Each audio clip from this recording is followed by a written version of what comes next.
আমার গুলি করে দুটা পিছু উড়াই দিছিল। আমি কি এখন প্রতিবন্ধী না?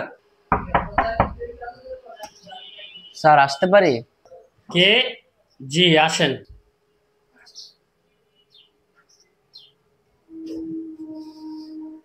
আপনি যে নিয়ে আসছেন এই জায়গায় প্রতিবন্ধী কোটা চাকরি দেওয়া হয়। জি আমি জেনেই আসছে। আপনি তো পুরো সুস্থ, আপনি কেন প্রতিবন্ধী কোটায় চাকরি নিতে আসছেন? স্যার কিছুদিন আগে বাংলাদেশে একটা যুদ্ধ হয়েছিল, এটা শুনছিলেন?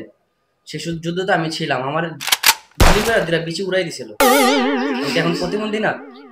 ও, তাহলে তো ঠিক আছে, আপনার চাকরি এই জায়গায় কনফার্ম হয়েছে। তাহলে আগামীকাল থেকে কাজে জয়েন হয়ে যান। আমাদের অফিস তো 10টায়, আপনি 12টার দিকে আইসেন। স্যার মানে বুঝলাম না, অফিস 10টার দিকে আমি 12টা বাজে আসবো কেন? আর আপনার 12টা বাজে আসতে বলছি, আমরা তো 10টা বাজে আসি না?